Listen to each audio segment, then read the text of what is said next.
Doon sabi doon, health is wealth. Of all temporal possession, it is the most precious. Actually, wealth, learning, educations are dearly purchased by the vigor of health. Amen. But none of this can secure happiness if health is lacking. And it is a terrible sin to abuse health that God has given us. And such abuses might enfeeble us even for life, even if we gain such any amount of education. So ang point ko, kung minsan ginagamit natin lahat ng means natin ng kalakasan, kalusugan, dahil ipinagpapalit natin sa pinag-aralan, kayamanan, na kung pagkaminsan, pagdating ng time, huli na. Kaya dito ko na-realize na ang importante pala sa buhay ng tao, yung pahalagaan mo kung ano yung nasa sayo. At yung produkto ng Panginoon, na ngayon ay napatunayan na ng siyensya, ay talagang isa pang napakalaking adbentahe natin ito, na may pagmamalaki natin na nasa tamang lugar tayo. Yun yung pinakamahalaga, yung wisdom, na hindi ka na kailangan pang mag-alinlangan, na sumunod ka lang pala sa 8 laws of health. Kaya nga inuunti-unti natin tong nutrition, dahil ito yung numero 1 atake ng kaaway. Kasi karamihan ng mga namamatay, malnourishment eh. Hindi ba, even the medical science of today, I tell you, that they even recognize that the main reasons why people develop this is mainly, I'm always saying that, mainly because they are not getting enough. Lack of nourishment, disease of depletion, nutritional deficiency syndrome. Kaya kung hindi natin bibigyan ng daan itong mga benefits ng mga essential minerals nito at benefits nitong mga essential amino acid na yan, ang tendency, babaliwalayin natin and later on, dadapo yung tinatawag na trahedya na tayo magiging alipin ng tinatawag na kapangyarihan ng kaaway dahil ang pagkakasakit pala ay isang uri ng kasalanan. It is sin to be sick. Council of Health, page 31. Isang kasalanan ng karamdaman.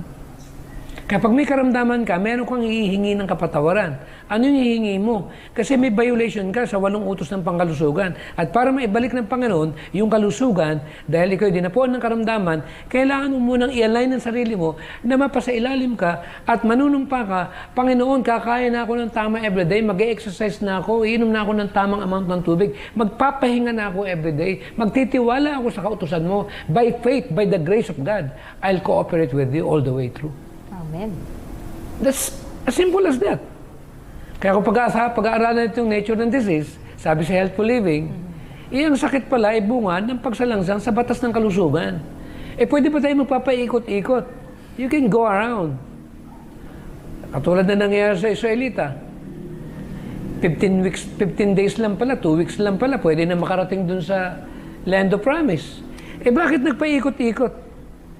Kasi ayaw nila sundin yung gusto ng Panginoon sa kanila. Binigyan na nga ng mana. Ito na nga yung lifestyle diet. Pagkain ng anghel. Mas pinili pa nila ng mga matay sa ilang. Kaya sa original, 2 lang nakapasok. Sino yun? Si Caleb at si Joshua. Ang tanong, hindi ba isang napakalaking lesson yan?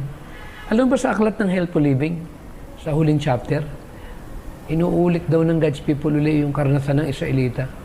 Na binabalik na tayo sa original diet, step by step.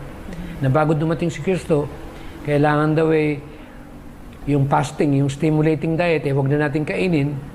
At lahat daw ng, yung binasa mo kanina, yung among those who are waiting for the coming of the Lord, meat eating will be done away. Eh saan ba nanggaling to? Sino ba nagbigay nito sa ating propetisa? Ang ating Panginoon. Hindi naman po pwede natin na pipilitin na lang natin na mag-iisip na lang tayo, kaya nga tayo kakaiba. Kaya isang napakalaking hamon ito. Itong ating pinag-aaralan dito, hindi para patamaan kung sino man yung hindi vegetarian.